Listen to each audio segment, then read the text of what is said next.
Qué gusto nos da tenerlos con nosotros. El equipo de La Otra Puerta y su servidor nos complace mucho en llevarles por las entrañas del México mágico. Antes que otra cosa, yo deseo echar mano de un recurso ancestral que tal vez pues no es muy conocido, pero es algo realmente milenario, y esto consiste en un conjunto de piedras que tienen talladas unas figuras muy antiguas, ¿sí? Que son figuras geométricas que se utilizan en un mundo muy especial y desde la antigüedad, simple y sencillamente para ver cómo las energías se comportan una vez que estemos del lado de la otra puerta. Y bueno, aquí lo que vemos son figuras muy favorables que consisten en espirales y que pues nos dan la bienvenida para pasar al otro umbral. Así que una vez que las energías están sincronizadas, vamos a ir al estado de Baja California Sur. En esa región peninsular que es un desierto muy vivo, es un organismo viviente. Ahí desde hace muchos miles de años habitan comunidades humanas que tienen en su haber un gran conocimiento y profunda sabiduría que han utilizado para coexistir y convivir con la naturaleza, sus seres y las energías. Me refiero a los Paipai, a los Guaycura, en fin, y hay otras etnias muy importantes, los cochimíes no podemos dejarlos a un lado, y hoy vamos a referirnos a una historia de Huamongo. Huamongo fue un hombre muy especial, era un huama, y los huamas eran considerados como muy poderosos chamanes que conocían mucho del comportamiento de las energías en aquel lugar, en las cercanías de Loreto. Para ese tiempo ya estaba establecida la misión de Nuestra Señora de Loreto, que en aquel entonces los jesuitas ya habían fundado, y ya había llegado incluso la Virgen de Loreto, que era venerada y adorada en la iglesia de esa zona. Bueno, pues este huama, llamado Huamongo, tenía mucho interés, mucha inquietud en poder complacer a la energía virginal de la Virgen de Nuestra Señora de Loreto. Así que se dio a la tarea de organizar a un grupo de pescadores que desde tiempos legendarios se daban a la labor de introducirse en las aguas del Golfo de Cortés para ir a buscar perlas. Y él prometió encontrar la mejor de todas. Nadie sabía cuál era su propósito, pero una vez que se introdujeron al mar, varios de los compañeros de Huamongo sentían que abajo en las aguas las cosas no estaban nada bien. Y lejos de arrojarse el primer buzo, se retractó. El segundo, que lo admiraba, también hizo lo mismo. El tercero ya ni siquiera hizo el intento de arrojarse a las aguas y Huamongo se molestó. Empezó a insinuarles que eran cobardes, que no tenían el control de sus sentimientos y que abajo en las aguas no había ningún peligro, de tal manera que los invitó de nueva cuenta a lanzarse a las aguas en busca de las perlas. Sin embargo, antes de que se arrojara el primer buzo, volvió a retractarse, ya no con miedo sino con terror. Le entró una fuerte crisis que contagió a sus compañeros. Así que Huamongo decidió, después de ofenderlos, de insultarlos, de llamarles cobardes, se arrojó en solitario al agua. Se perdió en sus profundidades. Cuando se asomaron los demás compañeros, una vez que recobraron su serenidad, vieron que estaba demorando mucho en emerger, pero seguían percibiendo que en aquellas aguas algo extraño estaba aconteciendo. Así que dos de ellos se arrojaron ya pasado un tiempo razonable y no lo encontraban. Lo que sí se dice vieron bajo las aguas eran borlas de algas de mar que se movían de un lado a otro, y no fue sino antes de que cayera la noche cuando lograron ver una gran borla de alga marina que parecía que tenía un comportamiento semejante a un pulpo, pero no veían a Huamongo. Rastrearon el fondo de ese mar, lo buscaron ya con la luna en alto y finalmente vieron que en esa borla de algas se encontraba enredado el cuerpo del temible y respetado Huamongo. Una vez que lo sacaron ya a tierra, vieron que en su mano izquierda llevaba nada más y nada menos que una perla negra, una perla de invaluable valor y de hermosísima apariencia. Y dado que la belleza de esa perla era inaudita, terminó incrustada en la corona que la Virgen de Nuestra Señora de Loreto llevaba en su corona.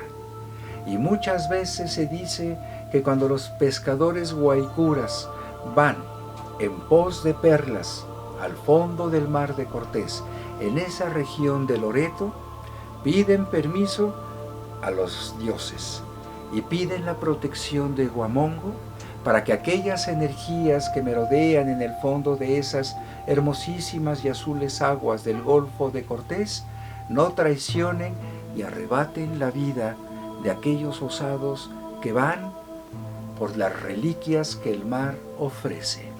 ¿Qué les parece? Los guamas hasta la fecha siguen siendo poderosos chamanes que no se exhiben y que no se dan a conocer. Así que si ustedes andan por aquellos lugares muy cercanos a La Paz o Los Cabos, recuerden que hacia el norte está Loreto, que es un lugar maravilloso y que es un estupendo punto para recorrer toda la serranía o sierra de San Francisco, que también guarda enigmáticas pinturas rupestres que en otro programa con mucho gusto les llevaremos. Pero bueno, vamos a dar un giro y cambiar de dirección.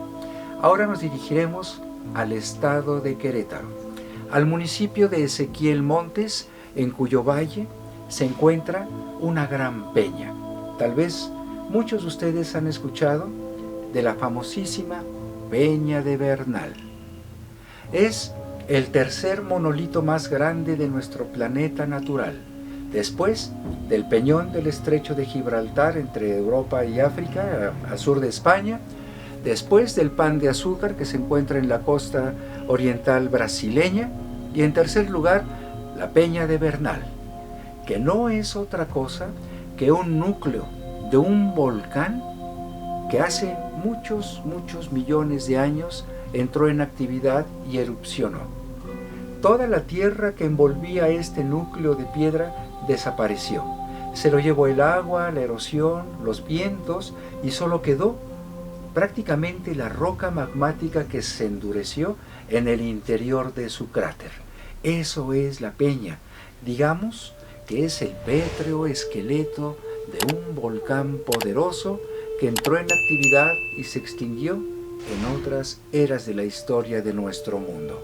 Bueno, pues la dureza de esa peña y la altura sobre ese hermosísimo valle en el pueblo de Bernal, que debo mencionar que es un pueblo considerado mágico, y no solo por sus atractivos turísticos, sino también porque es un punto que convoca a muchas organizaciones, asociaciones, grupos humanistas, además de otros que conservan la tradición y que pretenden ir a este sitio de poder o un sitio mágico a trabajar con las energías.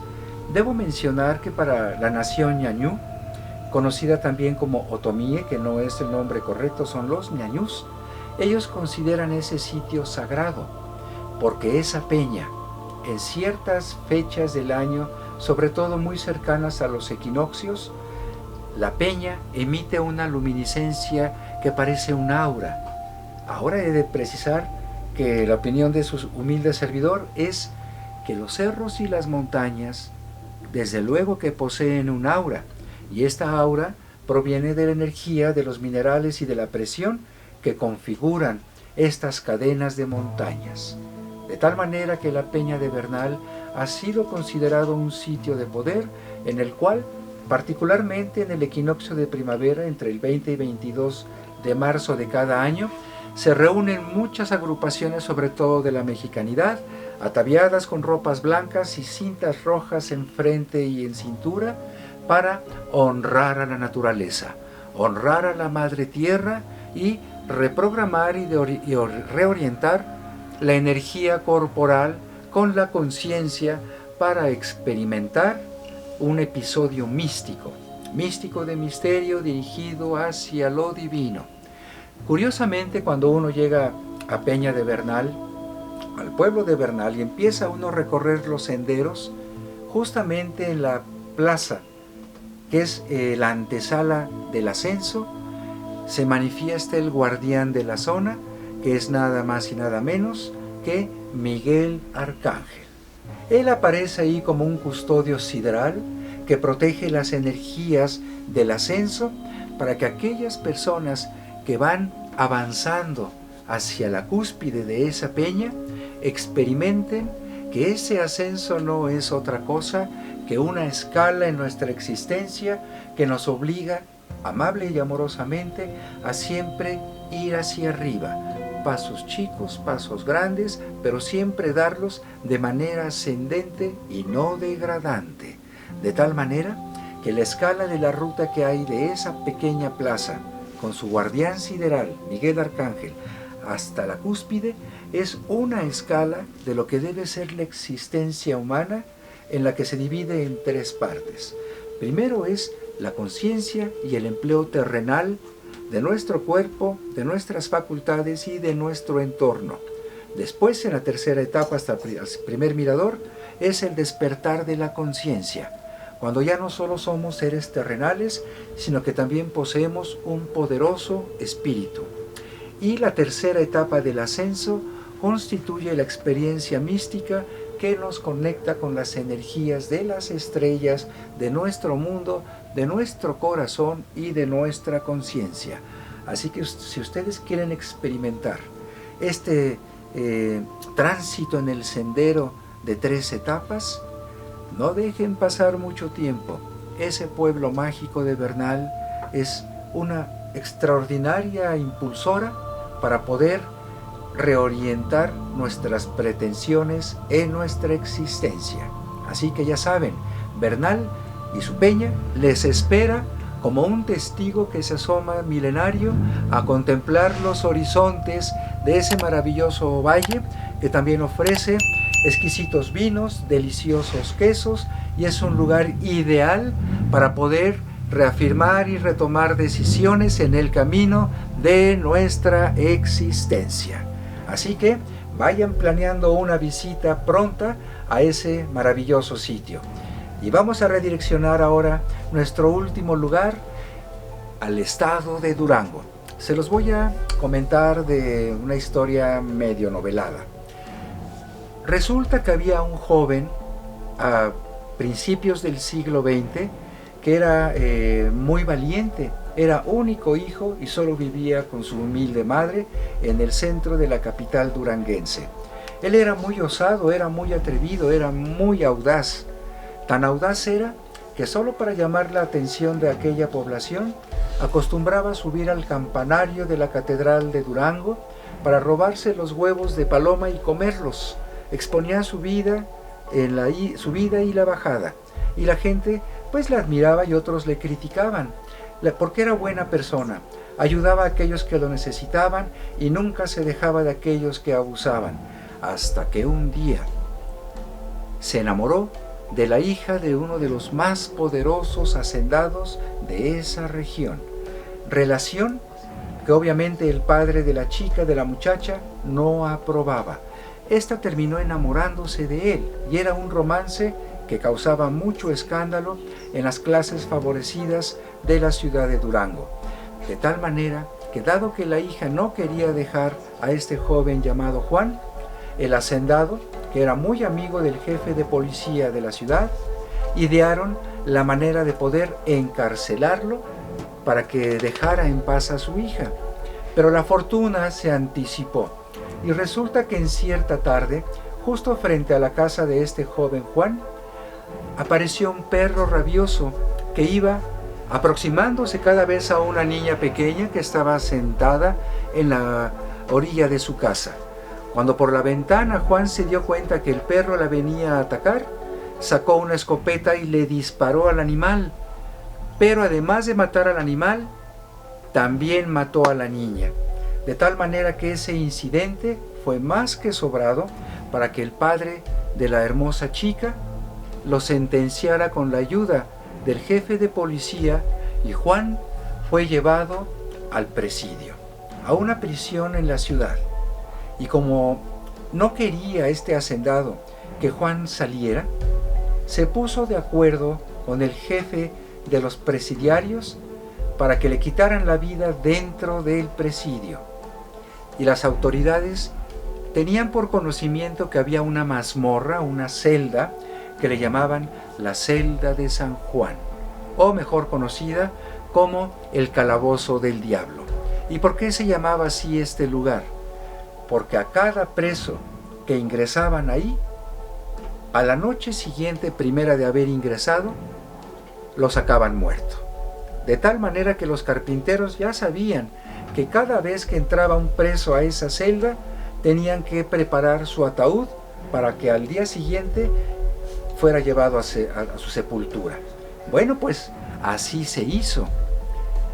Cuando le dijeron a Juan que iba a estar en ese tristemente célebre calabozo, lo que él pidió fue una vela y una cajita de cerillos. Último deseo que le fue conferido, sabiendo que no iba a resultar vivo. De tal manera que una vez que lo encerraron, se dice que ya estando el pobre Juan dentro de esa mazmorra maldecida, se dejaba llevar por las campanadas de la torre para ver cuánto tiempo iba transcurriendo antes del amanecer, porque su valor le hacía luchar contra la creencia de que todo preso moría en la primera noche. Utilizó las cerillas, pero no tenía las suficientes, le dieron solo 4 o 5. Y conforme se iban consumiendo las cerillas, él se dio cuenta que se aproximaba el amanecer. Y de pronto, en esa mazmorra siniestra, todo fue silencio. Pasaron algunas horas y cuando el encargado de esa celda abrió la puerta junto con el carpintero para sacar el cuerpo del pobre Juan, lo encontraron sentado sobre su sombrero y con vida. Se sorprendieron muchísimo. Resulta que lo que él les decía una vez que abrieron esa puerta era que por favor le ayudaran y no levantaran el sombrero del piso, porque debajo de él lo que apareció fue un alacrán blanco de aproximadamente 30 centímetros que vivía en esa mazmorra y que era ultra venenoso, de tal manera que esa era la razón por la cual todos aquellos desgraciados que caían presos y encerrados en la mazmorra de San Juan morían. Era por el piquete de este alacrán que estuvo en exhibición por muchos años en el Museo de Historia Natural del Bosque de Chapultepec de la Ciudad de México. Ahora ya no se ve. Desconozco cuál sea el destino de este ejemplar enorme y blanco que fue el que causó que le llamaran a ese calabozo la mazmorra de San Juan, mazmorra diablita y mazmorra de la cual se supone nadie salía con vida hasta que el valiente Juan sin miedo se atrevió a cambiar la historia de esa famosa mazmorra. Bueno, pues esperamos que les hayan gustado estas 3 historias y pedimos de todo corazón que le den link, que se suscriban a nuestro canal. Vamos a estar al pendiente y en contacto, y no dejen de enviarnos por favor sus comentarios, sus anécdotas, y con mucho gusto estaremos aquí el equipo de La Otra Puerta y su servidor para darles vida a esos pensamientos mágicos que son un caleidoscopio en nuestro hermoso país. Que tengan estupenda noche y recuerden que estos tiempos es para ser felices y dichosos, tal y como los símbolos lo marcan. Hasta muy pronto, y que una perla negra de ultra valor se siembre en su corazón para que no olviden El mundo es para vivirlo en alegría. Hasta muy pronto.